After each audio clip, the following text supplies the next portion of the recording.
And good morning, YouTube. Hello, YouTube. How y'all doing out there? I hope you guys are doing amazing in this wonderful world. It's going. This is actually our final Sunday morning in this rental house. We're moving to a new house starting on Friday. And yeah, that's going to be our fun next weekend, moving to a new house. So next Sunday, I don't know what it's going to look like, but it will be something from the new house. And good morning, Jessica. Who we got? Oh, Jen, Becky, Rick, Sue. Good morning, everybody. How's everybody doing? I hope you all having a great Sunday wherever you are. It's a beautiful day here in Orlando today. I don't know what temps are going to be today, but it is absolutely beautiful here in Orlando.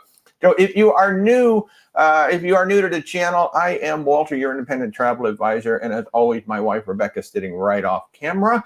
We provide travel services for land, sea, expedition, luxury, whatever your needs are. Our services are 100% free. So if you're watching on TikTok, there you can just click my logo to find out how to get in touch with us. And if you're watching on YouTube, just go down to the description. There's links down there, or just go to where'swaltertravel.com and set up a time for us to chat. Please, if you're not subscribed, consider subscribing, and also hit those like buttons so that TikTok and YouTube know that you like what we're doing. And our weekly reminder on TikTok. If you'd like to ask questions about Virgin Voyages, you have to use VV. You cannot put the word Virgin in there, or TikTok will block it. That's not us, that's them. Yes, Eleni, hello. Our Carnival gratuities deducted if you don't pay in advance. So the gratuities will automatically be added to your room each and every day. And you'll see those appear in your folio. So yeah, you'll pay for those on the ship. We recommend paying them in advance if you can. So this way there's one less thing to pay for when you're on the ship. But if you don't pay for the gratuities in advance, this is true of any cruise line, they will automatically be added to your room every single day. Great question. Becky, 59 days, luggage tag printed and suitcase out. Oh my goodness, you are excited for your cruise. I love it. I love it. Good morning, Emily. How are you? Good afternoon in London. Cheerio and all that good stuff. And thanks so much for joining, Emily. As always, if you all have a question, please just jump in. And we'll do our very best to answer. I do have one question for everybody, though. Our question of the day today, I love this. What was your first cruise ship and when? Very easy question. What was your very first cruise ship and when? For us, it was 2006. We were on the Caribbean Princess for 14 days. Rebecca doesn't know how to do things easy. She just jumps right in. 14 days east and west. The Caribbean Princess for us. Well, I couldn't decide which one I'd rather do. Yeah, the east or the west. So we did both. And of course, it had to be Princess because Rebecca loves the Love Boat. So it had to be a Princess cruise for our first. So for you watching out there, what was your very first ship and when did you go? Cheryl, good morning. St. Louis, how are you? Ash, do we book Aruba trip? Absolutely. So we do book land excursions or land tours as well, or just straight up hotels and travel packages. Absolutely. Yeah, we can totally help you with that. Joe, good morning. What? Okay, she's ahead of me. See, I go slower, so Rebecca's way ahead of me. It's Big Papa Pump. He made me laugh. Okay, all right, good. When you get there. Becky went on the Regal Princess in 93. Sue went on the Love Boat Pacific Princess in 95. I love it. Jen Myers, Carnival Glory 2004. Disney Wonder for Douglas in 2006. So you were in 2006 as well. Colonel Dave Dixon, you're booked on the maiden voyage of the World America, April 25. Fingers crossed it sails. You know, those maiden voyages, you never know. So hopefully you got a backup plan just in case it doesn't sail. So Jerry with a G, good morning. Doc DJ, good morning. Yes, Eleni, the Venezia. Wow, welcome to the cruise family in October 23. The big red boat, Andrew. Holy cow. MLB 95, the Star Princess in 2002 to Alaska. I love it. Jade at a Carnival Imagination in 96. Austin Coulter. Hey, welcome to the cruise family. You just went on the Harmony of the Seas in May. Wow, you sure picked a big ship to go on. Love it. Rick, 1996, the Regal Empress, 400 passengers. Wow. And Emily C., the Disney Cruise Line, Disney Magic from London. Oh, wow, that is so cool. September of 21. Benny, good morning from Alligator Alley. How are you? Oh, you're heading to the Reflection right now. Have a lovely cruise, Benny. That's awesome. Christopher Nally, Margaritaville 21. That's amazing. Big Papa Pump. I see why you laugh, Rebecca. The Jungle Cruise at Disneyland sometime in the 70s. Now, hopefully you had a good skipper who kept you away from the elephants and those big hungry hippos. And that's lovely. I love it, Big Papa Pump. That is awesome. Joe Schilt, Carnival Holiday in April of 94. Love it. Cat Mom, Carnival Pride in 2016. Nene, Carnival Elation in 2008. Folks, if you're just tuning in, I asked everybody what was your very first cruise and when? What was your first ship and when? And I love these answers I'm getting. Beverly, any advice? You're taking your first cruise on Norwegian in 11 days. Welcome to the cruise family. This is so awesome.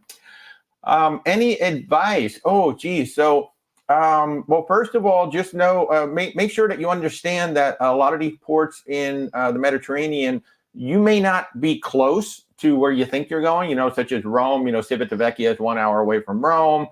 In Venice, you could be 1 or 2 hours away from Venice. Even three, some of them are almost 3 hours away. Depends on which port they so use. Understand that, you may not actually be porting where you think you're porting, for one, and also really pay attention to the tender ports. So your very first cruise, a tender port is when they use small boats to get you from the ship to land and then from land back to the ship. There's two issues with that. One, it takes a while to get everybody to shore, but that last tender coming back to the ship, like if your sail away at say 7 p.m., that last tender might be 6 p.m. So make sure you pay attention to the tender time so you don't get stuck on land and you can't get back to the ship.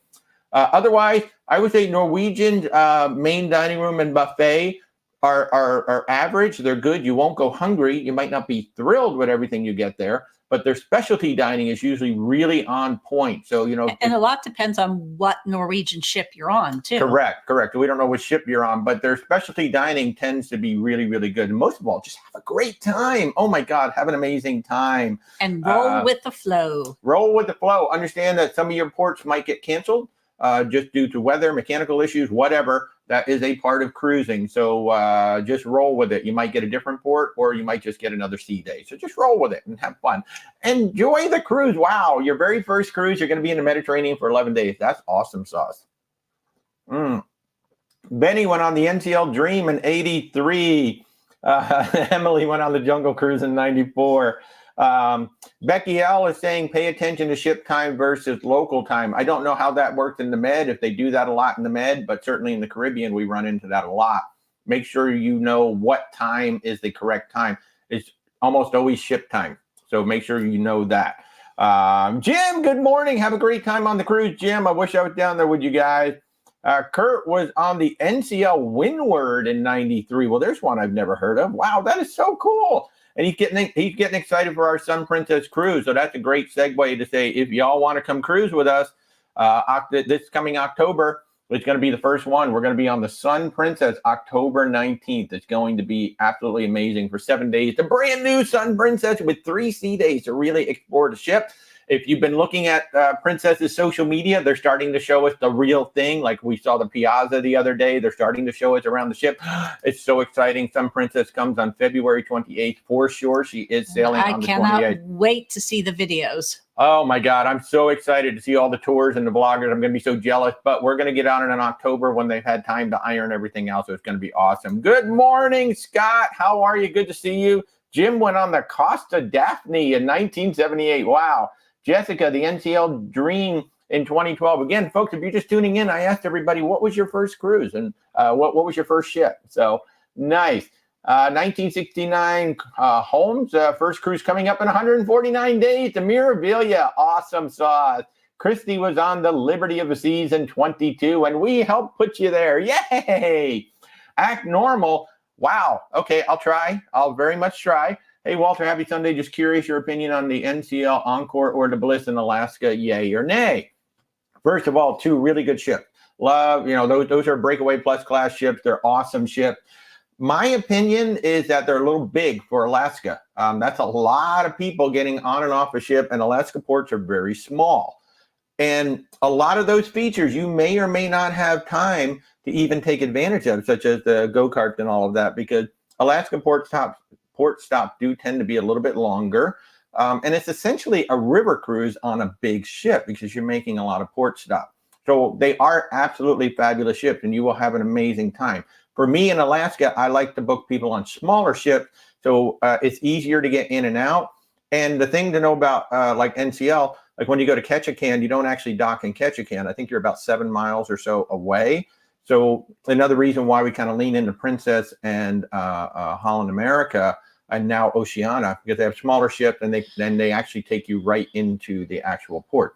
So beautiful ships, not the first ones that I would recommend in Alaska. However, we have booked clients on them. And there's legitimate reasons particularly if you have, say, teenagers who get easily bored. Yeah. I mean, if you have kids and they need things to do, well, then obviously, yeah, you're going to be looking at a ship like that, or maybe the Royal Caribbean ships as well. So yeah, great question. Thank you.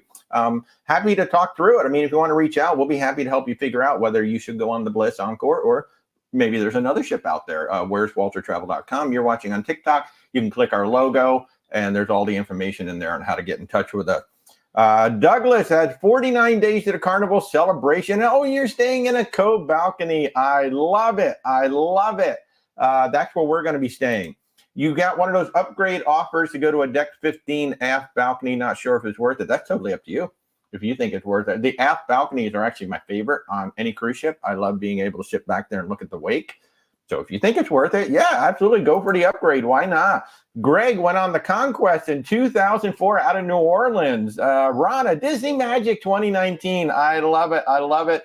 Rick has a sphere cabin on the Sun Princess. I can't wait. Colonel Dave Dixon, first cruise was 1/18/23. Hey, welcome to the cruise family on the Carnival Radiant. The Chaser, is Symphony of the Seas really good? You saw our video about it. Yes, we have a whole playlist on the Symphony of the Seas. I thought it was a lot of fun, and we went at a very, very busy time. I would say the ship was, if not completely full, it was really close to full, because we went the week before Christmas, so it was a packed house, and we loved. That was my first experience seeing Central Park, and I fell in love with Central Park. Hero, the water show, was fabulous. They had Hairspray and a couple other shows up in the front. They were absolutely fabulous in the theater. The ice skating show was kind of fun. I don't know if it's still the same show, but it was like a spy versus spy kind of thing. That was a lot of fun. And the food, I would say the only one that we probably wouldn't do again, although we enjoyed it, was Wonderland. It was a good dinner, and I think everybody should try it once, but I don't know that it's a repeatable one. But everything on the ship was great. Rebecca? Yeah, I mean, I'm Royal Caribbean. I like Royal Caribbean. They're just not I kind of have tiers, and they're kind of my middle tier. It's just not my personal style. But I do enjoy the ships. I had a great time. I will say one thing about Wonderland. If you get the dessert that has the cotton candy and they pour the caramel over, make them stop pouring caramel. Oh my God. They put like a cup of caramel on there. It's way too much. It was actually a good dessert until they poured all that on. Oh my goodness. The chocolate globe thing was better. We had that at our chef's table dinner. Oh yeah. So, we did the chef's table dinner on there, and it was amazing. Traveling with Robert did the Majesty of the Seas in May 2008. Good morning, Chris.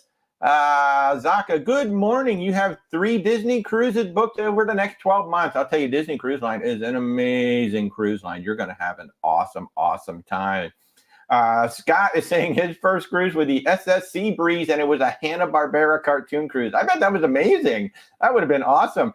Personally, I'm that guy that really wanted to get on the Hallmark Christmas cruise. I tried twice. I got locked out both times. So I'm that guy. I want to go on that, and I would like to go on the Broadway at Sea cruise, because those look like a lot of fun. Bill Guru, that's right. You guys just joined the cruise family on the Scarlet Lady. Yes, that's right. You're going on Scarlet again in 14 days. I love it. Zika, the Disney Dream in 2019. Love it. First cruise was Oasis of the Seas in 2022. Yay! Love it, love it, love it. Jennifer, you went on the cruise with your mom and on the Caribbean Princess last December. Yay. I mean, that's always going to have a special place in our heart. The Caribbean Princess was just so freaking amazing. We had such a good time. and I've told the story before, but I didn't even want to go on the cruise. That very first cruise, I did not want to go on the cruise. And about 2 or 3 days into it, we booked our second and third cruises. I just absolutely loved it. So yeah. Nurse Tara, your first cruise with the Celebrity Summit, May 2023. Love it. Love it. Jerry with a G, the Carnival Valor in 2009. So we just booked some folks on the Carnival Glory. If you haven't seen, the Carnival Glory is about to go in for like 4 to 5 weeks of dry dock. So if there are fans out there of that series of ship, and especially the Carnival Glory, you're about to have a brand new ship when she comes out of dry dock. That's very exciting. Very exciting. So Beverly, you're flying into Rome from Illinois, and then you booked a balcony suite on the NCL Epic. Wow. Now you're going with a friend. So I hope you guys already looked up the whole bathroom situation, and you know about that split bathroom and the frosted glass and all of that. So Snoggy Boxer, that's funny. Can't wait for the Sun Princess. Hey, Cindy. And if you're just tuning in again, first of all, we encourage you to subscribe and like the channels. We do appreciate that both on YouTube and TikTok. That lets everybody know that you actually like what we're doing. And then also on the TikTok side, if you're just tuning in, we're asking everybody, what was your first cruise ship and when? So Megavolt, your first cruise ship was the Carib One Commodore Cruise. Wow, there's a flashback. Commodore Cruise Line back in 1985. Love it. Colonel Dave Dixon, you're going to be on the NCL Jewel October 1 in Alaska, smaller boat, 8 ports. Now, keep in mind, October 1, a lot of things start to shut down about mid-September. So I know that NCL is kind of doing those late cruises, kind of turning them into Northern Lights cruises. But know that on land, like after September, things do start to shut down. So you may have limited things to do on land during that cruise. So Becky, how are you? Pretty 628. You're taking your very first cruise in August on the Valiant Lady. Oh my gosh. Here's the thing about the Valiant Lady. When you go on Virgin Voyages for your first cruise, you are spoiled, because every time you go on another cruise line, you're going to be like, wait, I got to pay for this. I got to pay for that. Fabulous cruise line, great food, some of the best baristas at sea. I love their baristas. They're absolutely fabulous. I would say the must eats are going to be Razzle Dazzle, Pink Agave, Extra Virgin. Probably. Those are like the 3. And then, of course, the pizza. And don't miss, if you like poke bowls, don't miss up on Deck 16, the Sun Cafe. Oh, really good. You're going to have a great time. Is Thanksgiving a good time to cruise? Nagi Boxer, we've done 5 so far. In fact, we did a group last year. I love cruising for Thanksgiving because there is no drama. There is absolutely no drama on the about that turkey and the meal and everything coming out right now. If you're a big fan of football and you want to watch football, make sure you're on a ship. You know, most of the ships out there, especially the family cruise lines, they have big screens. They show the games up on the big screen out by the pool. They might have another venue where they have like a whole tailgate party going on and things like that. And I mentioned this because we were on the Valiant Lady this past Thanksgiving, and they literally only have 2 TVs and a small venue. That's it. So, and it was completely packed with people watching the football games, and they still had a good time watching the football game. But if you're really a fan of football, you got to make sure you go on to a ship where they're going to show. But I think it's a great time to go. Becky, you're on the Vista today in San Juan. Oh, yay. That is so awesome. How does she look? Talk about another ship that just came out of dry dock. The Vista went in, got a whole new paint job. She got refurbished. Becky, how is she looking? I bet it's great. Big Papa Pump, what's the best way to get to Rome from Civitavecchia if you're not doing an excursion? The train. The train is very, very popular because it's reasonably priced and it's somewhat easy. Now, there are multiple trains, so I do know that. You want to try to get one that's more or less an express so that you're not stopping at every little town along the way. There are multiple trains, one that does a lot of stops and one that more or less is an express. That's the only thing that I would suggest. And I would suggest do your research. Absolutely do your research and make sure you know. I mean, we can help with that when clients book with us, but do your research. I do know that there are multiple trains, and one of them is like one of those that's like literally going to take you like 3 or 4 hours to get there because you're stopping everywhere along the way. And I would suggest on cruisecritic.com, go to the ports of call board and look for Rome. And if you can search for that question, or if you don't see an answer, you can ask it yourself. Yeah, absolutely. And Rick is saying 62 days to your cruise on the Celebrity Beyond the ABC Islands. Going to be your first infinite balcony.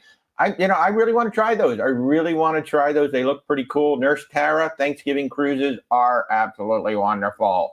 Lorena, you're planning to take an Alaska cruise. What suggestions can you give me? Well, one, reach out. Let us help you. Our services are free. But number two, I would say you want to, if you have the wherewithal and you can do a land sea tour, that's an amazing way to go to Alaska. You do a certain amount of time on land and then you do time on the ship. If you really want to see Alaska, like Denali National Park, maybe the Yukon, going up to Mount McKinley, things like that, you do a land sea tour. And we always recommend doing the land part first because there's more moving around, and then you get on the ship and it's more relaxing. The three top cruise lines that we book in Alaska: Princess, usually number one; Holland America, number two; and now we're starting to book more Oceania. Because Oceania is nearly all inclusive. Oceania does offer a land, like a 3 or 4 day land extension up in Denali as well. But if you're looking for smaller ship, like really smaller ship, like this year is only a 650 passenger ship. Next year we have a group. If you want to join us, we have an actual group going up to Alaska in June of 2025, June 26th to be exact.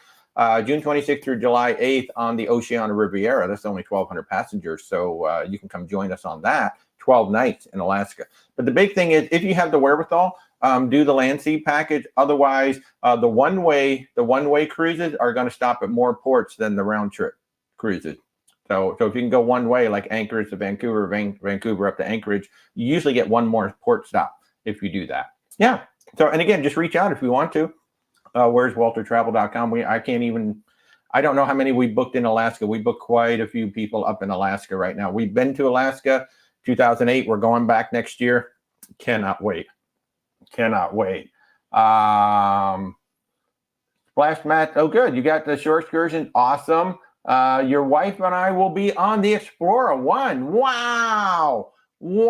That is going to be amazing. We have not been on the Explorer ships yet. That is an MSC product. They just came out with that. I believe they're building 4 or 5 of them right now. But our good friends, I know Jim popped in a little while ago, but Jim and Judy were on it, and they said it was a fabulous experience. So, but we have not been on Explorer yet. Enjoy that. Wow. Oh, Splash Match, you're going on Scarlet Lady. Have a great time. Let's see, what else do we got? Okay. Pat Handa, you're trying to get a cruise together for Alaska hotel and transportation. What is your cruise line? Well, like I just said, Princess is the lean into, then Holland America. Typically, it depends on what you're looking for. Like if you're just looking for that pre-cruise hotel and all the transportation and all of that, that's one of the things that we help with. We can help arrange the flights, the hotel, and all of that. If you're looking for that whole land sea tour package, Princess, Holland America are probably the two best at it. And then, like I said, we also lean into Oceania. If you want some help, Pat, just reach out. Where's WalterTravel.com? We'd be happy to help. Again, as we tell everybody all the time, our services are 100% free. It doesn't cost you anything to use our services, and then we help you. We take some of that stress off of you guys so we can go help find things for you. So, but yeah, that's what it is. Your first cruise with Virgin Voyages, December 27. Love it. Alice, is Norwegian the only choice for Hawaii in the summer? Norwegian is the only choice if you just want to do the Hawaiian Islands. And in the summer, all year long. The summer, they are the only choice. Yeah, and in the summer, they are the only choice because all the ships that typically do California to Hawaii, they're in Alaska. They might be doing Panama Canal, so they're not there. It's that winter season that they come into California to do it. So Norwegian is the only one in Alaska because they are the only one to have an American, in Hawaii because they have an American flag ship. It's actually registered in the United States. So that's why they're able to go around the Hawaiian Island without having to go to another country. That's why all the other ships have to start in California. They go around Hawaii, they go to Mexico, and then they come up. So yeah, but in the summer, that is going to be your only choice to go there. So Holly, your first ship was a Carnival Glory in 2011. That's amazing. Oh, thank you so much. So we're working with Holly on her wedding cruise. We have like 3 or 4 weddings that we're helping to set up right now on the cruises. Now, when it comes to the wedding, we just set up the cruise part. We take care of all your travelers, take care of everything on the ship. And then the ships have a wedding department. So, so Holly, we're so excited. I can't wait. I love helping to plan weddings. We're going to have to go to one of these someday. Doc 123, your first cruise was December of 22. CWN, your first cruise was 2019 on the Celebrity Edge. For those of you just tuning in on TikTok, the question of the day is, what was your first cruise ship and when? Time for fun. Oh, yeah, Josie, your first is going to be on the Sun Princess, and we will be there. So if y'all want to come join us, please do. The Sun Princess, October 19th of this year. We will all be on the Sun Princess. There's about 40 of us going right now, so it's going to be a fun group. It's going to be a fun group. Silver Librarian, first cruise with the Vision of the Seas on your honeymoon. Aw, for us, it was our 10th anniversary. Was the first cruise. Karen Black, Princess Discovery in 2022. Good morning, Kathy. How are you? Good to see you. Becky, they're fueling up and cleaning and touch-up painting. Oh, that's awesome. That's awesome. Have a great time on the Vista. Pretty TK, you're spoiled by the Valiant Lady. Suggestion for your next cruise line. A lot of people who like Virgin Voyages like Celebrity. You know, Celebrity doesn't have all the inclusion, but they are a beautiful cruise ship. Unless you're a solo, if you're a solo traveler, they are kind of penalizing you. I've got a even more than normal. Yeah, I've got a very popular TikTok going right now at over like 17,000 views, something like that. But Celebrity, for whatever reason, on many of their cruises, they're charging more than that 200% for solos to go on the ship. But yeah, so that's going to be closed. Oceania, if you want to go experience a smaller ship, they have basically all of the inclusion that Virgin does, except the gratuities. So that's a very nice cruise line as well. And then maybe Princess. You might like Princess as well. But, you know, Virgin does spoil you with all of the inclusion. Any other cruise line you go on, you're going to be paying, except Oceania. Oceania is the one that comes the closest in terms of the mainstream cruise lines. And then, of course, Viking Ocean is amazing, too, as well. So yeah. Hawk, Infinite Balcony. Yes, so the Infinite Balcony is the cabin category that was introduced with the Celebrity Edge. I don't know how many years ago that came out. But instead of you stepping outside onto a balcony, they extended the room.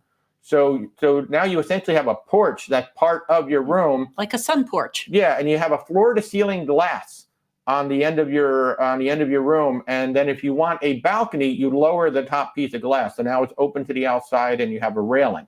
But I kind of like at first I didn't like the idea. Now I kind of like the concept because, you know, the amount of time that you actually spend outside on your balcony during a cruise, and I do love my balconies, it's probably less than 10%. And then the rest of the time you just have you have a smaller room and you have that balcony space. Well, what they did was they said, okay, we're going to give you the balcony space in the room, which is kind of nice. And then you got that big floor-to-ceiling glass looking out, which is kind of nice. There is a love-hate relationship with that. And Royal Caribbean has now introduced that cabin style on the Icon of the Seas. I think it's brilliant for Central Park. I think that was an absolutely brilliant move for the Central Park area and the Surfside area. And now you've got the option for the ocean as well. So, Cheryl, 73 days until the NCL Jewel to Alaska. Can't wait. Yes, you have to book with us in the future for sure. Have an amazing time. Have an amazing time. Go AVS, go. 2 weeks from now, Carnival Spirit. Fabulous, fabulous. And again, if you just tuned in on TikTok, the question is, what was your first cruise ship and when? So can't wait to hear some more of these answered. MNN, you're going to be on the Brazilian Lady tomorrow. Ooh, wow, you're going to be somewhere over in Europe or Alaska. Are you in Alaska or Europe? I can't remember where she is right now, but have an amazing time. Becky, your first cruise was Holland America. Oceania has been so much better in so many aspects. You know, they're two completely different experiences, obviously. And certainly Oceania spoils you because, 1, the service is amazing. 2, the ships are small. 3, the food is ridiculously good. And 4, you're not, getting your card out and paying for something every hour or so, like you do on so many other cruise lines. So I'm glad you're having a great time. That is just so awesome. Cindy, you need wedding pics in the Facebook group. Yes, we do need. Oh, and thanks for reminding me. If you're not in our group yet, we have a lovely Facebook group. It's a private group. You have to answer 2 questions to get in the group. They're very, very hard, but I think you can figure it out. And Where's Walter Travel is a private group. We have a public page and a private group. We're actually over 500 people now in the group, and it's absolutely lovely. So come join us in that group. Rednucks Travel Carnival Holiday May of 2005, and you got engaged. That's fabulous. Alicia, the Explorer in 2019. Love it, love it. Becky, yes, you should take some pictures and post them in the Facebook group. That would be fabulous. David, you're going on Allure of the Seas this year. Yay! Welcome to the cruise family. I love it. Silver Librarian. Oh yeah, so you're angry about celebrity for that. Yeah, so that is we had a long conversation about that on Thursday as well. If you don't know, so what Celebrity Cruises is doing now, not on every cruise. They do this on a lot of cruises, but I have found some. Typically, a solo traveler is going to pay the full price of a double occupancy cabin, as if there were two people. The main reason for that is because you're taking two spaces in the lifeboat. That limits the cruise line from adding an extra person in another berth, like a 3 or 4 person cabin. They can't add it because you've taken two spaces in the berth. That's pretty standard, right? And they take off the port fees and taxes. But now what Celebrity Cruises is doing, they're essentially, adding a penalty tax, if you will. So if it's two people, $3,000 in a balcony cabin, that solo person might pay $4,000 for that balcony cabin. I haven't figured it out why. Obviously, they're just trying to make up for some quote unquote lost revenue because that second person isn't there spending money. But that is something that Celebrity. I haven't yet figured out a pattern, like if it's only the newer ships they're doing that on or certain sailings. Yes. I don't know the pattern of why some are like that it is and others are just more the normal 200%. Yeah, it's a shame that they're doing it. I don't understand why they're doing it, but they are. So now keep in mind that the Celebrity Edge series does have the solo infinite balcony, and that is priced properly. It's not adding any extra fees for that solo traveler.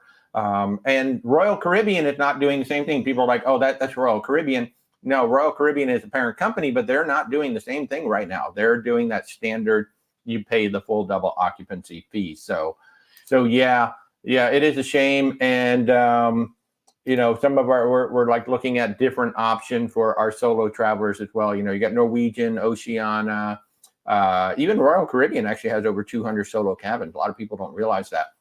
There's over 200 solo cabins across the fleet. So there are options out there. Oh, Pretty TK, thank you so much. Dodger fan, my thoughts on the Oasis of the Seas. So we have not been on the Oasis. We've been on the Symphony.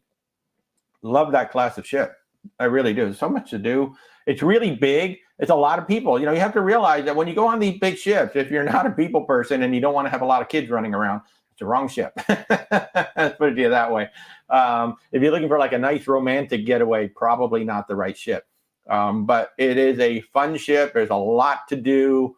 You got the water show, the ice show, the theater shows. You got lots of venues. You got lots of food to choose from.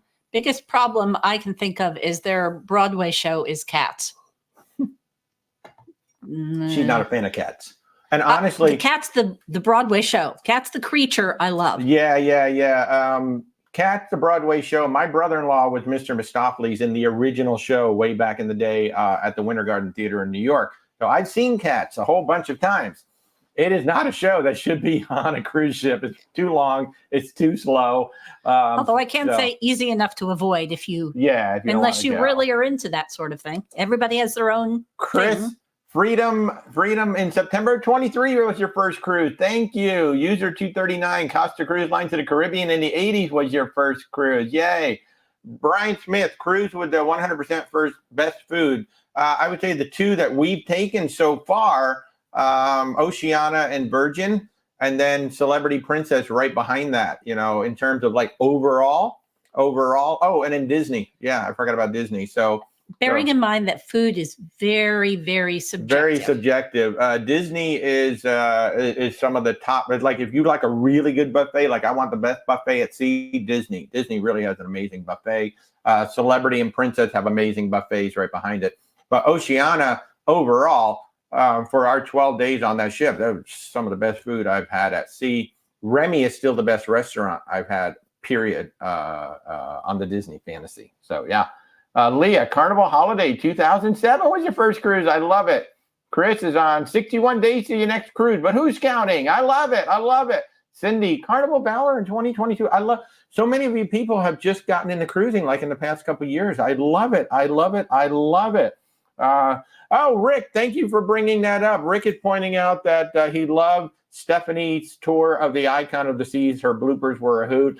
If you have not seen it yet, our dear friend Stephanie Mullen, we're a very proud travel partner of the Sean and Steph channel. She just released her Steph Best Bits on the Icon of the Seas on YouTube. Great video. She has more bloopers at the end of that than I've ever seen. I just love her so much for putting those up there. She's so much fun. And that is pretty much Steph. We were fortunate that when we were on the Valiant Lady for Thanksgiving, we were all together. And Steph and I were like vlogging at the same time at all the dinner. So it was kind of hilarious to be there with each other and then listening to what the other person was saying. And we were kind of like borrowing lines from each other. That was a lot of fun. But if you haven't seen it yet, Sean and Steph channel, Stephanie's Best Bits on the Icon. She missed one thing, though. There is a secret pool. I think it's on the starboard side of deck 16, where the largest pool at sea is up on deck 16.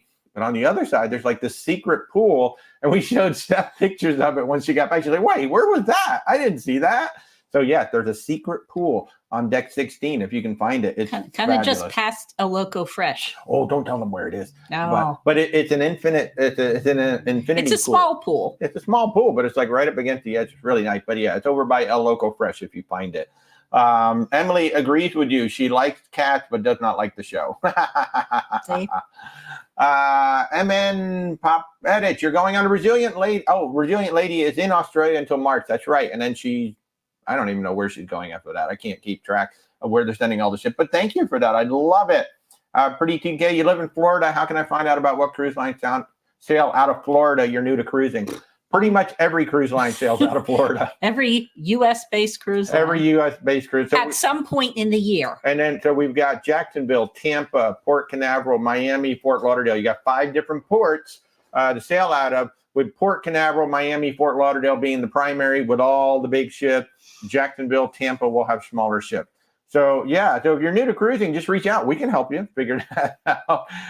Again, working with us is absolutely free, 100% free. But pretty much every cruise line, and then a lot of European cruise lines come over here too, and they sail out of Florida as well. But and some of the, like, say, luxury lines will sail there during the winter season, but not during the summer. So it kind of, yeah. Exactly. But Port Canaveral is the busiest cruise port in the world. Port Miami is second, right behind that. Fort Lauderdale is right up there as well. So, yeah, so you've got the two of the busiest cruise ports in the world right here in Florida. So pretty much anyone. The thing is that, different ships are here at different times of year. They're at different ports. So it's not like you can just say, well, I want to go on the Wonder of the Seas. Oh, in fact, I just had a client ask about going on the Wonder of the Seas later into 2025. Schedule's not up yet. So we kind of have to wait on that. But yeah, so pretty much that's the beauty of living in Florida. You can pretty much sail on every class of ship for all of the cruise lines from Florida at some time of the year from one of the ports. It's really cool. Marie, 73 days to the bliss in Alaska. Wow. Oh, thank you, Cousin Leroy. Very kind of you to say. I try to be a good travel agent. We really try to do our best for everybody. And again, if you're new to the channel, I am Walter, your independent travel advisor. We book everything: cruise, luxury, travel, expedition. As always, my lovely wife is sitting right off camera. She does a lot of the research in finding these cruises, finding ideas. And we do book everything. Like I'm working on an Orlando trip right now, working on a Scotland and Ireland trip. These are land tours. These are not cruises. So we book everything. And actually we recently did something with a client who wanted a cruise in Italy, but all the things they wanted to do, there was no way she was going to be able to do it with a cruise. So we ended up moving over to a land tour, and I've set her up with like one of our land tour partners instead. And now, pasta cooking classes, going to Tuscany, going to do all the things that they want to do on land versus taking a cruise. So we can even help you there. So if you're watching us on TikTok, there's that logo right there. You can click on that, and then you click on Contact Us. Set up a time to chat with you. If you're watching on YouTube, go down to the links in the description, or just go to where'swaltertravel.com. It's so easy to remember, where'swaltertravel.com. And then click on Contact Us and set up a time. 100% free to work with us. Why wouldn't you? We're nice people, I think, and we seem to do a good job with everybody. Our clients have been turning into major repeat clients, and I thank you all for all the referrals too. Y'all are amazing. Act Normal, about 90 days out from the Carnival Panorama, your first week-long cruise. Oh, yeah, you're going to love that. You're going to be like, oh, yeah, I'm sitting back. Like, it's hard for us to do anything less than 7 days now because it's just like, oh, this is too short. I want to get into the 20-day cruises. Yay. Oh, and you're going solo on the Panorama. Wow. Let's see. Kim something. You're single. Which cruise line should you choose for your first time? Well, there's so many questions about that. First of all, what do you want to have available on the ship? Where do you want to go? When do you want to sail?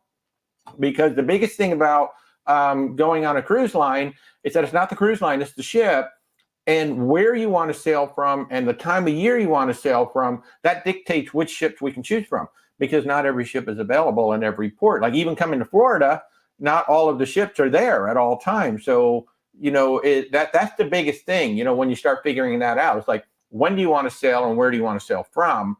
And then we start to look at, well, what's available. So it's not a specific cruise that you should choose for your first time. You just want to get on the right ship. You want to get on the best ship. That could be, literally, Norwegian, Princess, Royal Caribbean, Celebrity, Oceania, Virgin Voyages. It could be any one of the above. Carnival. Carnival's a great first cruise line for a lot of people. It just depends on what you're looking for, when you want to sail, and where you want to sail from. Certainly reach out. For your first cruise, certainly work with a travel advisor, whether it's me or one of my many colleagues out there, because there is a lot when it comes to your first cruise, and the cruise lines make it purposely difficult for you. It's very hard to compare. What am I getting on this cruise ship? What am I getting on that cruise ship? They make it very hard, and they use different language for certain things, and you're like, wait, is this the same thing as that? I'm not really sure. So certainly do reach out. And then if you were tuned in earlier, you might have heard me talk about how like Celebrity is like penalizing solos essentially if you don't pick a solo cabin. So there's that to navigate as well. So there is no particular cruise, and this is whether you're a solo, a family, a couple. There is no first cruise that I would ever recommend to you. I have a whole series of questions that I ask you during our intake call. And then once once I understand you and what you're looking for, then we find a good ship to match you up with. So that is my best advice. Which cruise should you choose for your first time? First, choose a good travel advisor, work with them, and then find the right ship for you. So, oh, that's so nice. Nurse Tara saying we're the best, and the personal service that she received from us is second to none. Oh, you're so nice, Tara. Thank you so much. We really do try. I mean, we're not perfect. We're not perfect. I don't claim to be perfect in any way, but we try our darndest to provide that personal service.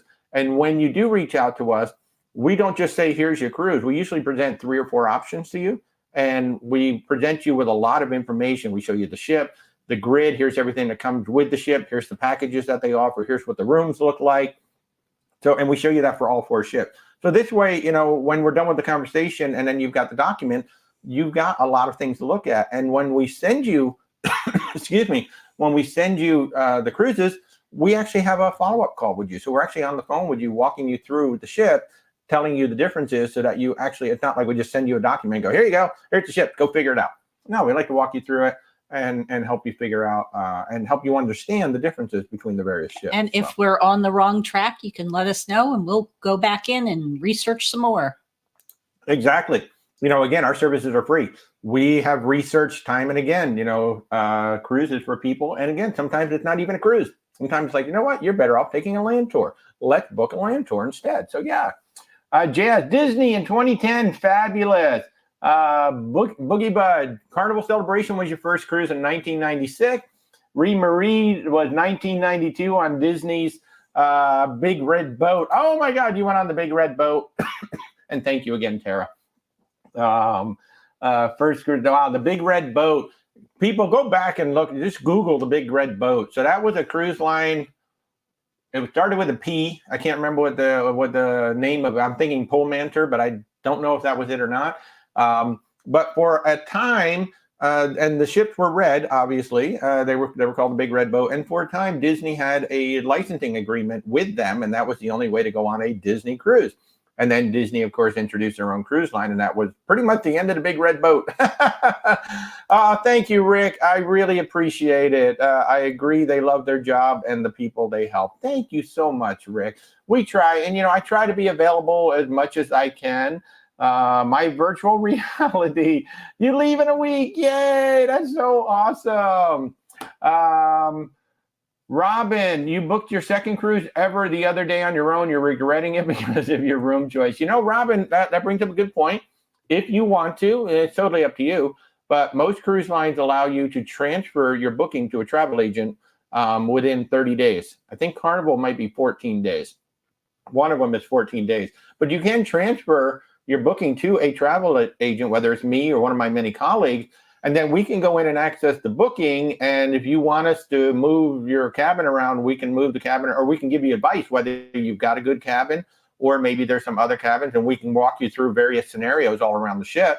So again, certainly reach out, where'swaltertravel.com, or click the logo. You're watching on TikTok, click the logo and you'll see a contact me. So if you're still within the window that you can transfer the cruise, you can transfer the cruise over. And once we have access to it, then we can talk and see if we can't figure out a better room for you. So yeah, thank you. Appreciate it. So yeah, I appreciate the kind words, Rick. Thank you, Benny. That's awesome.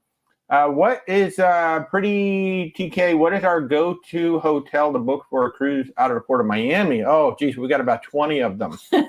Seriously, depending on like what price range. So what's really interesting about Miami is an expensive hotel town. It is all year long, but it's very bizarre where I can look at, say, like the Kimpton Angler. The Kimpton Angler is one that we've been booking a lot lately.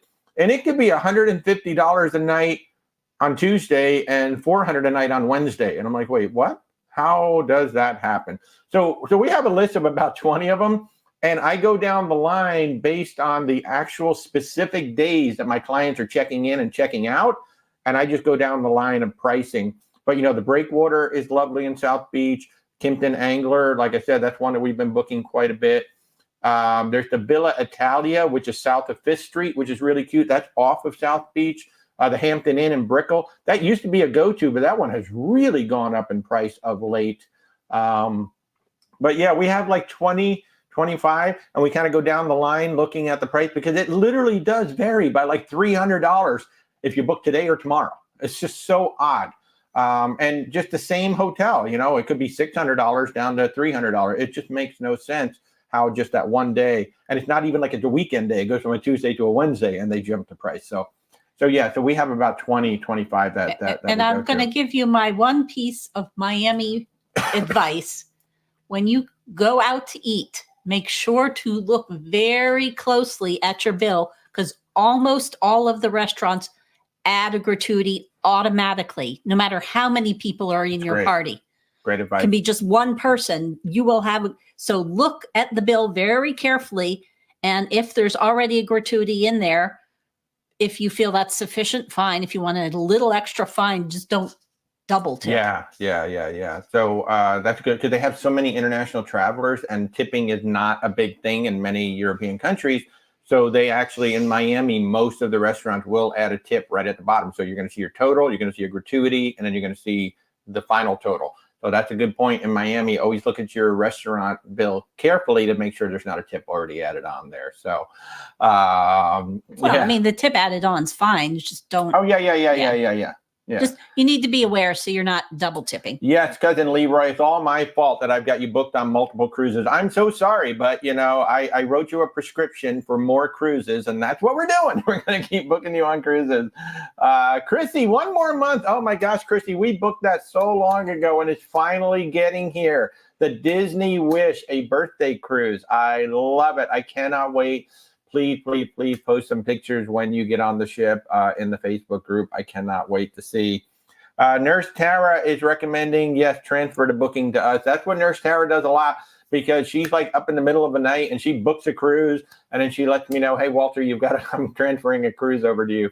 And it's the same thing. Once we get access to the booking, then we can go in and we can modify that booking any way you want. We can pick different cabins. We can change categories. We can do, whatever it is you need. There are certain aspects that we can't do, like Royal Caribbean. I can't buy your drink packages. I don't think I can book your shore excursion. So there's certain things that I can't do. But in terms of the actual booking, we can help you with that. And then, of course, we're happy to help you with flights and hotels and anything else like that that you need. So, yeah. So, Chrissy, I cannot wait. Nancy Francie, good morning. Carnival holiday in 2007 was your first one. So for those of you just tuning in on TikTok, the question that I have asked is, what was your first cruise ship and when? And I would love to know. This is great. Act normal. You can pass your reservation to a travel agent. Yeah, thank you so much. Love it, love it. Chris, are we ready to move? Yes. If you saw what was right off camera, there is an utter wall of boxes ready to go. Yeah, we start on Thursday. So, or Friday. We start moving on Friday. The Coppers 50 plus recommendation for Alaska in 2025. Two couples need ideas, please. Well, number one, for real, check out our website. In fact, you're on TikTok, so you can click the logo. There will be a link to our Alaska group cruise. We have a group going 2025 on the Oceania Riviera. That's 1,250 passengers. So it's a small ship. It's basically all inclusive because Oceania includes all of the meals, and I'm telling you, the food is better than the specialty restaurant on most cruise line. You get the Wi-Fi, you get specialty coffee, you get soft drinks, you get beer, wine, and champagne with lunch and dinner. And I'm telling you, folks, at the buffet on the Oceania Serena over the holidays, lobster, shrimp, sirloin steak, catch of the day, and lamb chops made to order every single night in the buffet. That was just that.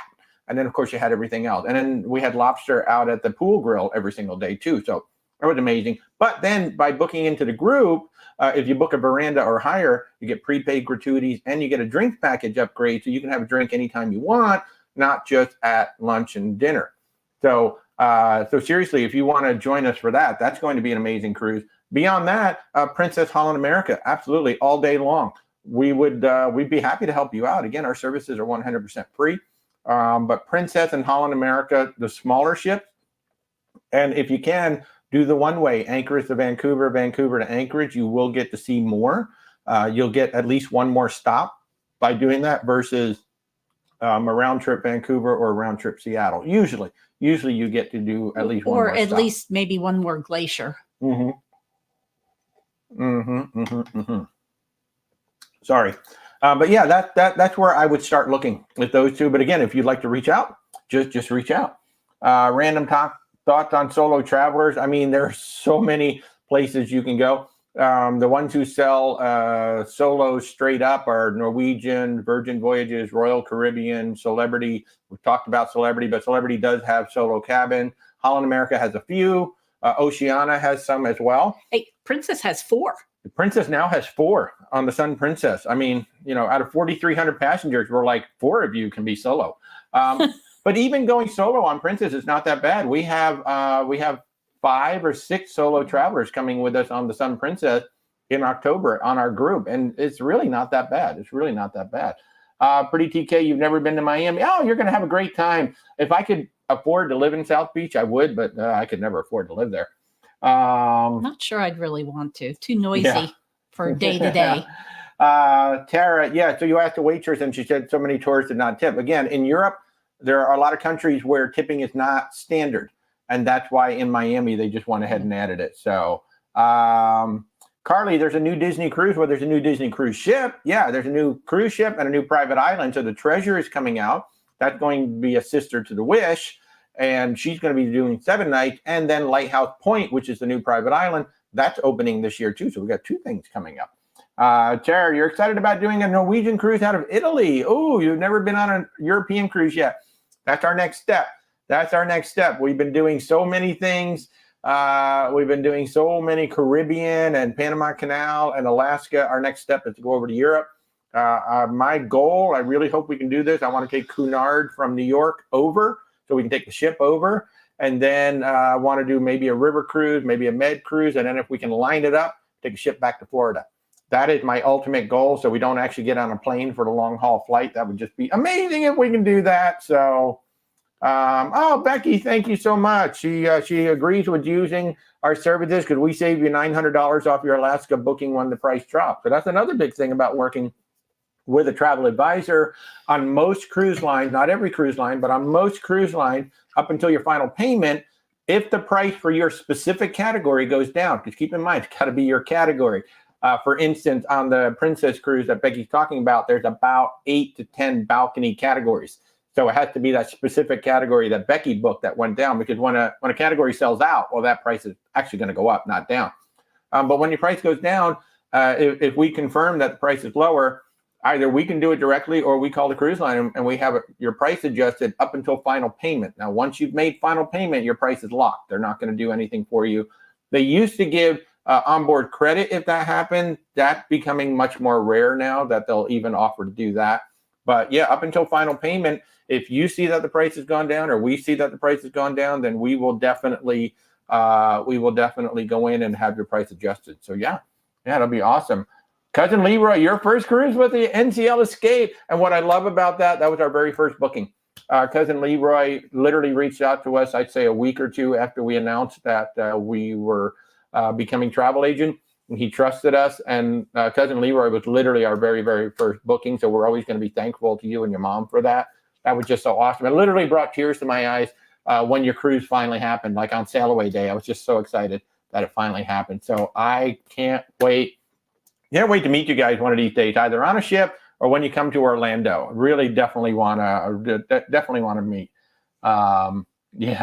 Kathy. Oh yeah, we are moving. We're literally moving 1 mile. We stay in rental homes, so this is a rental house, and our landlord decided to sell, so we had to move. But we're literally just moving 1 mile. Still a pain in the rear, because we got to move all of this stuff and set up. So next Sunday, I'll be in a different place. I'll be in a blank house, probably, because the movers will not have come yet. The movers are coming on a week from tomorrow. We're going to be moving in Friday, Saturday, Sunday. We're going to be moving our stuff, and then on Monday, our stuff will come in. So next Sunday, I will probably be standing in a blank house, which will be fun. Amidst chaos, one or the other. Amidst chaos, yes. Oh, wow. Jill Swindog saying at the Hard Rock Cafe in the Bayside, you were charged $8 for not ordering alcohol. That's interesting. I've not seen that. That is ridiculous. Yeah, I've not seen that. We've been to Bayside, but we've not eaten there. Yeah. Actually, I don't think we've eaten in Bayside yet. We've had snacky things, but I don't think we've really eaten. Yeah. But there's an amazing coffee place, though. It's like a little small coffee stall. I can't remember the name of it, but my God, amazing coffee. Pretty TK. Yeah, we're staying in Florida, just moving a mile down the road. My virtual reality, do we have a pre-cruise checklist? Actually, good question. We have a packing list on our website, where'swaltertravel.com. If you go into our resource library, there's a packing list there that is very, very helpful, but we don't really have a pre-cruise checklist. It's a good idea, though. Yeah, we can certainly put one together. Although, have to figure out when we'll have the time, but it's a good idea. There's so many things that we have to do. Yeah, I actually, one of the things on our list is put together a pre-cruise checklist for every single cruise line. So when you guys book a cruise, we can just send that to you. We do have a first-time cruiser guide. So if you are a first-time cruiser and you book with us, we have like an 11-page document that Rebecca and I came up with. We do send you that to help out with that. But that is on the list. The other thing that's on the list, too, is setting up an Amazon affiliate shop, because there's so many things that we'd love to bring with us and things that we recommend that you take on cruises. So we're going to set up an Amazon shop, so all of our favorite stuff is in one place. That's all coming. It's all coming. So please bear with us. We have just been so busy. We are incredibly blessed that we came out of the gates like crazy last year, and we're already, I think, double our sales for this time of year last year. So you guys have been absolutely amazing. We've met so many new people through TikTok and through all the social medias, and then on the ship. It's so fun, especially on Virgin Voyages. I think that's where I get recognized the most. So many of you have seen that food tour, and so many of you have said, it was that video that made me want to come on Virgin Voyages, because y'all weren't sure about that cruise line because it looked weird, but it is an amazing cruise line, because all the other bloggers focus on Scarlet Night and the Manor and all the crazy stuff. And I was just like, hey, there's really good food. let's just talk about the food, because the food's really good on here. So, the checklist is a great idea. Rebecca, get right on it now. Yeah. It's not like we have anything else we have going nothing on. else to do. I mean, it is insane. Just right off camera, and even behind me, it looks a little different. I got the fleet all set up though. You can kind of see the fleet back there, just kind of hanging out. Got the fleet of ships all set up. So we're personable. Thank you, my virtual reality. That's very kind of you to say, and thank you, Kathy, for the congratulations. Nurse Tara saying that she tipped somebody in the Bahamas when she customized the straw bags, and she looked at you like you had two heads. I know some people are just not, they, like the tips don't really, they don't get it. Kurt, you got 462 days until the Aqua. I know we got so much time, but a lot less time until the sun. So we're going to see you on the sun soon. So can't wait. Yeah. So we got the fleet sitting back there, Kathy. I know. I love it. Pretty TK, you're in a central sea terrace on deck 13 of the Valiant Lady. Told it could help limit seasickness. So you're up a little high. So central sea terrace. You're up on deck 13, so you are a little bit high. I mean, if you're concerned about seasickness, you might want to come down to 11 just to get a little bit lower, because 13 is the second to top deck that you can stay in. So 14 is the top passenger deck. 13 is right below that. Well, cabin deck. Yeah, cabin deck. So I don't know. If you're concerned at all about seasickness, I might come down to 10 or 11 just to get down a little bit lower myself. So, yeah. Texas man, 6 months before you get to check out the Icon. Oh, my God. I'm so jealous of anybody who gets 7 days on the Icon, because we only had 3. And even Stephanie said 7 days, she didn't see everything. Again, if you're just tuning in, our dear friend Stephanie, who we are proud travel partner of the Sean and Steph channel, just released Stephanie's best bit. So like in about 36 minutes, she shows you all of her best bits, and she nailed it. Just one secret pool that she didn't know about on deck 16 over by El Loco Fresh. Amazing little pool. That was awesome. David P., your first cruise was on Disney in 2012 in Europe, and you're going on the Icon in July. That's so exciting. That's so exciting. Kathy wants to do the Icon soon. I know the Icon's an amazing ship. The Stars coming out. Yes, it is very expensive right now, but I will tell you, when you get on it, it is an amazing ship. My only concern about the Icon and the Star and all of the Icon ship is how will it scale up when you get 6,500 plus on the ship. 5,500 is 100%. The ship's going to be fine with 5,500. It's still going to feel probably somewhat empty. Once you get up to 6,500, up to 7,500, I honestly don't know how it's going to scale up. So I want to see, I'm hoping that we get to see some vlogs. At some point, I would actually like to go on that ship. Like, if we could go on it at some point when it is absolutely full, so we can see, personally, what does it look like. But that's my only concern with the Icon class, is how will it scale up when it gets that big. So, but beautiful, absolutely beautiful ship. Heather, you're headed out on your first cruise out of Port Everglades on the Symphony of the Seas. Oh, that's going to be so much fun. Just you're going to be overwhelmed. Your first cruise. This is a big ship. A lot of things to do. Don't try to see everything at once. Take time to relax. Take time to enjoy. Big piece of advice: when you first get on the ship, most people go up to the Windjammer buffet to get lunch. It's going to be crowded. I would actually recommend going to Park Cafe. It's in Central Park. It's a nice little, you can get a nice little salad. You can get some sandwiches. You can get your drinks and all of that. And Central Park is absolutely gorgeous. So when you first get on the Symphony of the Seas, maybe instead of going straight up to the Windjammer for the buffet, go into Central Park on deck 8 and check out Park Cafe. Yeah, you're going to have a great time. You're going to have a great time. Pretty TK, you've never cruised and doing it with your daughter. Oh, God. Oh, who gets car sick? Yeah, you might want to come down a couple of decks. Yeah. Deck 9. I don't recommend deck 9 because you're right above lifeboat, so that starts to impede your view a little bit looking down. So I'd say deck 10 or 11. Maybe move yourself down and get as close to the absolute middle of the ship as you can.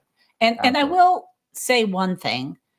I also get a little bit motion sick at times, like roller coasters do me in. Yeah. Smaller boats sometimes, but I almost never have a problem on the big ships. It is a very different feeling. I mean, it's good to be cautious for your first cruise. It is. Obviously. Yeah. But there is plenty of people who, like me, who get a little sick on smaller vessels. Mm-hmm. No problem with the big ones. Yeah, and the big ones, especially the modern ship, like all the lady ship, they do have stabilizers. There's big wings that come out onto the side of the ship that help stabilize the ship.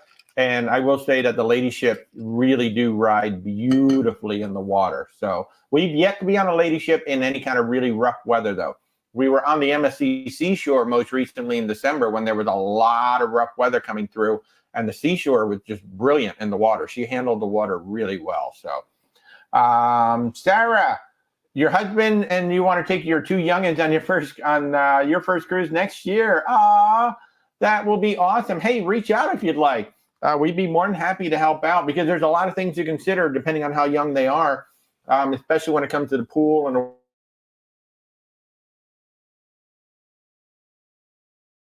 specifically for children still in swim diapers, which I thought was absolutely brilliant. And I've learned that they can do that because what they do is they install a more robust water filtration system in those features that allow a swim diaper. Otherwise, all the water features do not allow swim diapers. But if they have the specific water filtration needed, they can do it. So David, a group cruise on the Icon, maybe when the prices come down a little, maybe when the prices, or the only way really to set that up would be like when they next release another set of itineraries and we can grab a bunch of cabins at that price. But even there, you know, it really is a high priced ship right now. So I'm going to wait till the prices. I mean, we understand why, but you know, it doesn't change people's budgets. And Emily C says she found the C-band to be incredible. She didn't have any seasickness on the Disney Magic when others did. So the C-band that she's talking about, and Stephanie also recommends these, Stephanie Mullen over on Shauna Steph channel. They are wristbands with a pressure point right here. And the name of the brand is C-band. So if you look them up, they're called C-band. Stephanie has a whole bunch of colors. She likes to color coordinate them with her outfit. But Rebecca got a couple as well, in particular for the Oceana Serena, because we were on such a small ship and she was concerned. Yeah, and then I have to say, there was a couple days when I wore them kind of more preventative than actually having problems. Because it was a little rougher. But in general, even there, I didn't have much of a problem. Yeah, because the Oceana Serena is only 650 passengers. Very, like, it could sit in Central Park, basically, on the Oasis class. It's that small. So that hard candy, ginger candy, is recommended, or ginger ale, like anything ginger is recommended. The crew swears by green apples. That green apples can help with that as well. The one thing that I caution, you will see a lot of people with the little round or maybe square patches behind the ears. Highly recommend checking with your doctor if you're thinking about that, because there can be side effects with it. Don't just buy them blind and start sticking them on. Talk to your doctor, because you could be taking some medication, or you could have, a condition that you shouldn't wear them. So make sure you check with the doctor. That's what everybody, check with a doctor before you go ahead and get those little ear patches. So yeah. Kathy, you're worried more people feeling semi-crowded if you do the Icon. Like I said, so we had just over 4,000. Stephanie had 4,900 on her ship. Basically feels empty at that point. I think it's going to feel basically empty up to 5,500 because it is so big and it spreads people out. Once you push 6,500 and more, I think that's where you're going to start to feel it a little bit. But I don't know. I mean, that ship is so big that it still might feel. And obviously, there's going to be some venues that get crowded. No matter how many people. Like we were on there, the Dueling Pianos was crowded. It's crowded every night. The venues are small. Some of those venues are small. The evening, but there are so many other venues to go to. If one's crowded, go to another. Somewhere else, yeah. Pretty TK. Oh, I'm glad you're learning. That's the whole purpose of this channel, is really just to offer advice. Because look, cruising's not for everybody, but knowledge is power. So we try to share educational information so that you can make an educated decision on what you want to do. And of course, if we can help you in any way, again, I'll let everybody know our services are 100% free. We don't charge you a dime for any of our services. We make our income based on a commission from a travel partner.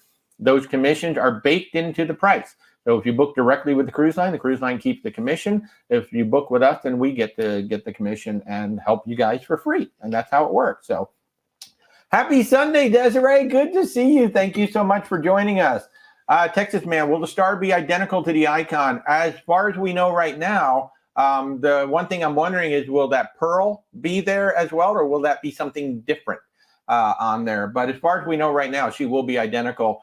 Keep in mind that the star was well underway as the Icon came out, so they can make some changes to it. If we're going to see changes, it'll probably be Icon 3, where they may introduce some changes based on what on feedback that they've gotten.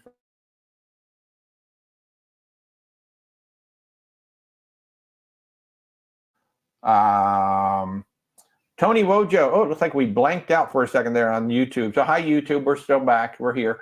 Tony Wojo, you're going to be on the Carnival Venezia leaving from New York City in April. Your 8th Carnival cruise. Fantastic. Congratulations. That is absolutely awesome. Love it. Sarah, the best time of year to cruise? Anytime. Really. Just keep in mind that cruising is global. So, you know, there are literally ships going out all the time. Now, if you're asking the best time to cruise for pricing in the U.S., January, February, and September tend to be the lowest pricing because that's right after the kids go back into school. So January, February is right after the holidays, and September is when all the kids are going into school. So price-wise, those tend to be the best month. But the best time of year to cruise is anytime, because literally we have ships all over the world. We have 370-ish cruise ships all over the world and another 70 coming out.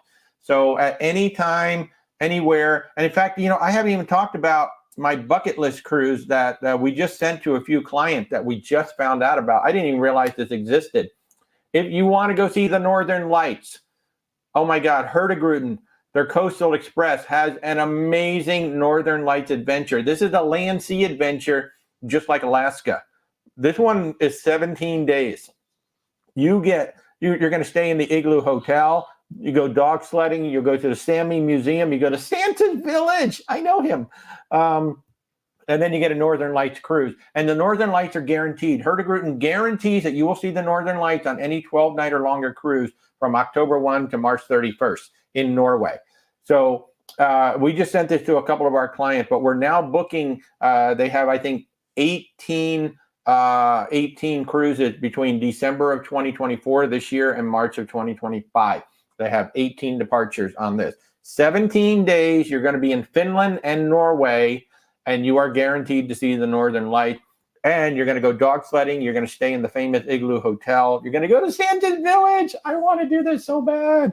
And, of course, you're going to see the Northern Lights. So this is Hurtigruten up in Norway, and they do amazing expeditions as well. So they actually have two parts of their company. They have the Norway and the Coastal Express, and then they have the expedition company that goes all over the globe.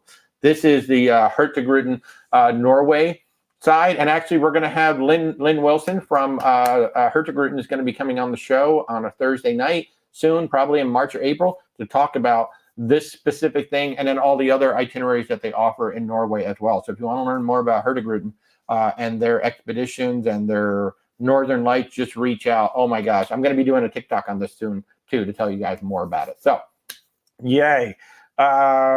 Brad Myers, you're going to be on your second voyage, or you're going to be on the second voyage of the Sun Princess from Barcelona. One of the ports is Naples with either Pompeii or Capri. Any recommendation for this port? I don't have any recommendations offhand. We haven't really booked any shore skirts. We haven't been there yet. Well, I will say I have heard, while Pompeii is amazing, what is it? Herculean? That's what he just mentioned. Yeah. That one is supposedly even better. It's less crowded because less people go there. But yeah. There. And and be very careful. There's a lot. Wear your most stable shoes because there's a lot of uneven terrain. Yeah, wear incredibly stable shoes, and of course Europe well known for pickpockets. So that over the shoulder pouch that's right in the middle of your chest, that's become very, very popular. Europe extremely well known for pickpockets, so protect your stuff. But yeah, Herculaneum. The other thing too, cruisecritic.com. We talk about that from time to time. There is a ports of call forum on there. If you're not a member of Cruise Critic, it's absolutely free to join. And once you join, then you can go into the boards and you will see ports of call Italy, and then you will see Pompeii and Naples is probably what most of the Naples. Yeah, that's the so starting off point. There will be people who have just been there, and if you don't see the question you're looking for, just certainly ask, because people who have just been there will go ahead and respond and help you out. So that's the best way to get the information. But anybody traveling to Europe, that over the shoulder thing where basically it's a fanny pack in the middle of your chest, that's become very, very popular. over in Europe now, because pickpockets is well known for pickpockets. And in fact, I've been told that like some people will be having lunch, they put the phone down on the table for an outside restaurant, and the waiters will tell you, please pick that up and put it in your pocket, because somebody will just come by and swipe it. So just be aware of that over there. Eric, how are you, Eric? Thanks for joining. You're dreaming of your bucket list transatlantic in November. Will you need euros? In European countries that take euros, that would certainly be recommended. I don't know. They may or may not take U.S. dollars. No, they won't take U.S. dollars, but you can use a credit card. You can use a credit card. You just need to be aware if your credit card charges a foreign transaction fee. There you go. So you just want to check with your credit card company and see if there's a foreign transaction fee. But you can totally use your credit card. But it would be probably a good idea to have at least a small amount of euros for purchases that may not be large enough to justify a credit card. Yeah. So Heather, you've already been talking to your doctor about getting something just in case. See, there you go. Talk to your doctor about the patches for sure. Hey, Kathy, thank you so much for the kind words. Really appreciate it. Shiny from the outside, Icon has many outside windows, not so many balconies. So those are the infinite balconies. What you're seeing there is infinite balcony. So the balcony is part of the room now. Rather than stepping outside to an exterior balcony, the balcony is part of the room, and you open up that door. The top window slides down, and that opens up to the outside, and now you've got a balcony. So that's how it works. Yeah. Hi, Mike. How are you? Clipper Loyalty, thoughts on the Freedom of the Seas. We actually sailed that ship. Great ship. A lot of fun. So the Freedom class is it's right. I mean, you got the Royal Promenade, you've got Flow Rider, you've got the ice skating rink down there. Usually some really good shows. She's a pretty big ship, around 4,800 passengers, I want to say. We had a blast on it. One of the things that Royal Caribbean does really, really well, I think they have some of the best sushi and the best teppanyaki at sea, personally. I think Izumi does a fabulous job. So we were there for a Christmas cruise, or Thanksgiving cruise. Thanksgiving. We were there for Thanksgiving, and they had all the Christmas decorations up and everything. Great ship. I think it's a fabulous ship to go cruising. We've sent people on the Freedom, on the Independent, and the Liberty. So 3 of those ships, and everybody has come back having a good time. So Philip, that's a fun question. If you get banned from one cruise line, are you banned from all cruise lines? To my knowledge, only that one particular cruise line. But keep in mind, like Carnival owns a bunch of cruise lines, Royal Caribbean owns a bunch of cruise lines, Norwegian owns a bunch of cruise lines. So it's possible, if you get banned from one Carnival cruise line, they're going to share that information with all the rest of the Carnivals. I will say Carnival does tend to run theirs more separately. They do. Royal and Celebrity, I would not be surprised if it's a... It also depends on what you're banned for. That's probably true as well. If it's a minor thing, a relatively minor thing, then maybe not. But if it's a major thing, they might share that information. Like if you actually hit somebody physically, that probably would be bad. Yeah, Rocky Dog, what's the best time to go on an Eastern Mediterranean cruise? So beginning and end of the season, in the middle of the season, 1, it's very crowded, 2, it's very hot. So, but again, we also have to look at what's open, what's not open. It's kind of like Alaska too, where certain things may or may not be up and running yet. But like May, September, October, one of the cruise lines that we're really loving is Celestial.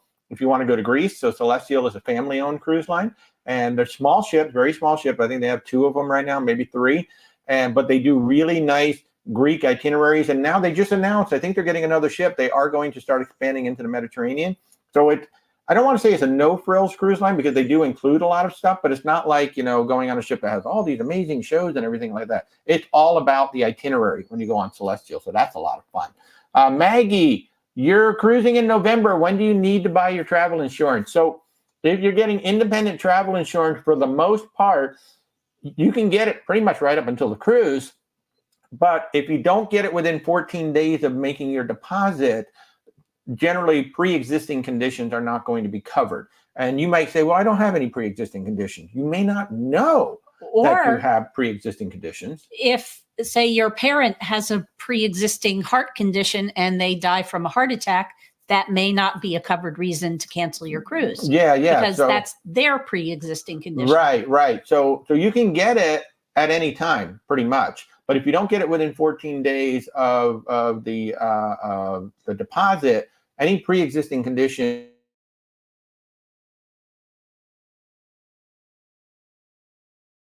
that was a result of a pre-existing condition, therefore we don't have to pay you. So we encourage all of our clients, if you're getting it, get it within 14 days of the deposit. But you can get it anytime you want, right up pretty much until the cruise. Yeah. Any opinions on a colonial cruise on the East Coast? Oh, gosh, American Cruise Line has a ton of those. Really great cruise line. We've had them on our show on Thursday night. American Cruise Line is a river cruise line plus a coastal cruise line. They only do America. They have multiple, like they have an American Revolution one. They have like a Lewis and Clark one on the West Coast. But yeah, absolutely. Princess has one. Princess had like one or two itineraries. Now there was one city that they were going to go to, one port, and they pulled out of it because the local population said, no, we don't want to. It might have been Yorktown that they're not going to port into now. They're still going to offer itinerary excursion to Yorktown, but they're going to port somewhere else. But to my knowledge, Princess is offering them if you want a bigger ship, and then American Cruise Line too. And there was, I think, when we were doing research, there was a Carnival Venezia one that I think did something like that. Yeah, there might be one, like maybe when she's coming down the coast to come to Florida, she might be doing something. But yeah, American Cruise Line's like 170 passengers. They've got these beautiful catamarans. But yeah, absolutely. You can reach out if you want. We do represent American Cruise Line, and they are beautiful. It was really fun. We were in Key West, and one of their catamarans was right in front of the Scarlet Lady. And it kind of looks like a Chihuahua in a standoff with a Great Dane. It was just hilarious looking at those two ships just pointed at each other. So yeah, it was a lot of fun. Which cruise line do we recommend for the Eastern Caribbean? They're all good. So it just depends on the itinerary that you want. So we have booked Virgin, Royal Caribbean, Norwegian, Celebrity, Celestial, who I just talked about. It depends on the itinerary that you want. It's not the best cruise line. It's the itinerary that you want, and then we look at the ships based on what you're looking for. So based on what you're looking for, we'll match you up with the ship and the itinerary. And I, at least for Americans anyway, I would say the Mediterranean, it's more about the itinerary. Yeah, it's always about the itinerary. That is for, and maybe not so much for Europeans, but for Americans, the most important part is getting to the right places that you want to see. Hi, David. So do we do group cruises? What are they like? Yes, we absolutely do. So the biggest one is not ours. We're a travel agent for the Ben and David inaugural group cruise that's happening on the Valiant Lady in June. It's about 140 people going on that one. But our group cruises, yes, we've got the Sun Princess this coming October. We've got the Norwegian Aqua in May of 25. We've got the Oceania Riviera up in Alaska for 12 nights in June of 25. And then our good friend Peter has a Panama Canal cruise, 20 days on the Oceania Serena in March of 25.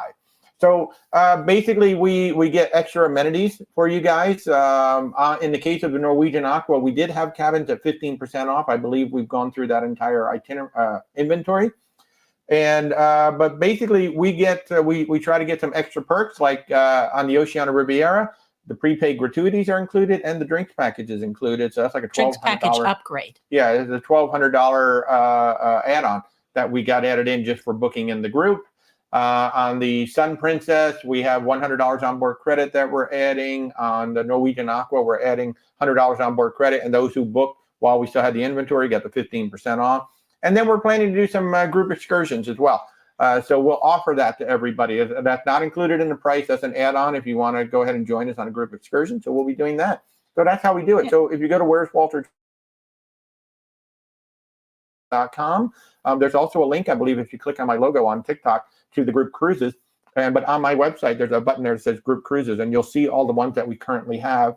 And if anybody wants to set up a group cruise, we're doing that as well. We have like 3 or 4 weddings that we're doing right now. We're talking to some folks about family reunions, so things like that. So if you think big birthday parties, yeah. So like Norwegian, it only takes 5 cabins to form a group, and then you can get that 15% off. If we book, like, it's got to be 400 days out from the cruise. If we set it up, you can get 15% off certain categories.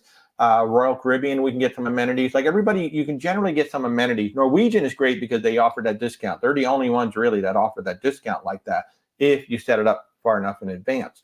But yeah, anybody who's watching that wants to set up like a birthday party, a family reunion, something like that. And it does vary from cruise line to cruise line how many cabins you need to constitute a group. Right. Is the Norwegian Viva or Prima coming to Florida anytime soon? They do sell, at least one of them sails out of Florida. I don't know the exact schedule. The Viva is going to, or Prima, one of them's going to Galveston very shortly. But one's doing some San Juan. Yeah, Viva's doing San Juan right now. I can't tell you off the top of my head, but I believe at least one of them is going to come to Florida. And of course, the Norwegian Aqua is coming to Port Canaveral in May of 25. I don't think it's going to stay there, but it's going to be there for a while. No, they're moving them around a lot because the Prima has been in Europe quite a bit. The Viva is kind of the one that's staying in the Caribbean area, like Texas, San Juan. She'll probably come to Florida at some point. And then the Norwegian Aqua will be permanent for at least a time in Port Canaveral as of May of 25. So, yeah. You're welcome, Shinri. I'm so sorry. So let's see. Everybody else. Happy Sunday. Happy Sunday. David P., if you don't want to cruise with a lot or a little.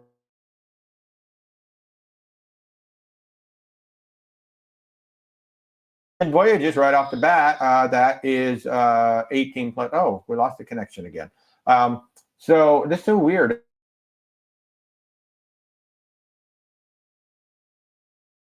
But if you want an adult-centric ship, you want to go on Virgin Voyages. That's 18 plus only on the ship, so no kids at all. Then Celebrity, Princess, Holland America, those are adult-centric. Certainly Oceania, fabulous cruise line, that's going to be adult-centric. So yeah, and then the time of year. So if you sail while the kids are in school, you're going to have fewer kids right off the bat.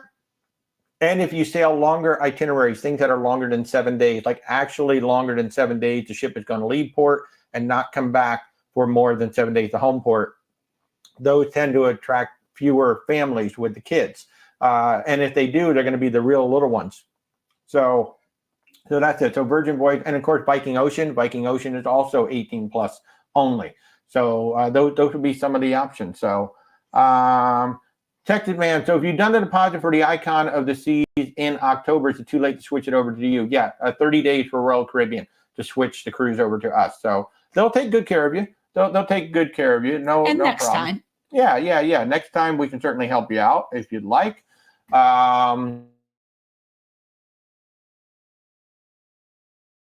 Obviously, in the cooler winter months, the temperatures are still going to be about the same, but the humidity tends to drop off. It can be cooler at night. And the ocean temperatures can start to get a little cold towards the end of winter. Yeah. So, and I will say this year, winter's had a lot rougher weather than I've seen normally. Yeah. We've had a lot more, wind and waves and stuff than we've had typically in the Caribbean. So, yeah. But in terms of best month, that's up to you now. Price wise, again, September, January, February, September. Those are going to be the three best months, typically price wise, because the kids are in school and it's right after the holidays. Now, like an Icon of the Seas, yeah, it's still going to be way up there, but it's still cheaper than the rest of the year. So yeah. User 246. Oh, you didn't get to go to your cruise due to illness. I'm so sorry. Philip, is it possible to set up a group cruise for a high school senior trip? Oh, yeah. We've actually talked about that with a few folks. Not necessarily a high school senior trip, but like a bunch of parents want to get together and bring their kids on a ship. And I believe, we're looking at Carnival and Royal Caribbean for that particular one. But yeah, absolutely, we can set up. Now, there are rules about, you have to have a 21-year-old in every cabin, right? Even connecting cabin. So there are things you have to consider. Norwegian and Royal are the two that have cabins of 5 people or more. So if you want to try to put 5 people into a cabin, those are pretty much it. So there are things to get around. But yeah, if you want to put together a senior trip, absolutely. We can totally do that. If your seniors are all 18 plus, you could consider Virgin as well. Yeah, like if everybody is 18 years old and over that's going to go on the cruise, you could go on Virgin Voyages. I mean, that is an 18 plus cruise line. And in that line, there isn't the 21 rule for But there's no water slides, there's no flow rider, there's no ice skating rink, there's none of that, no go-karts.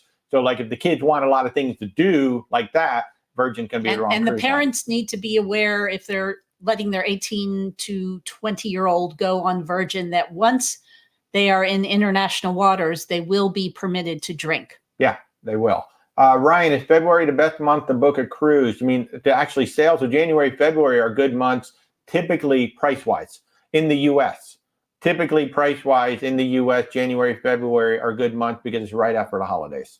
So, and all the kids are back in school. So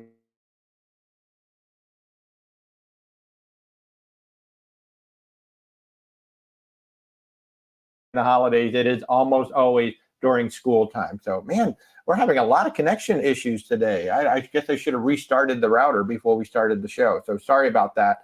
JBB, you're going on a Carnival celebration end of March. Any recommendations? So one, if you have a special occasion coming up, Rudy Seagrill was amazing when we went on the Mardi Gras. There was a really good seafood restaurant.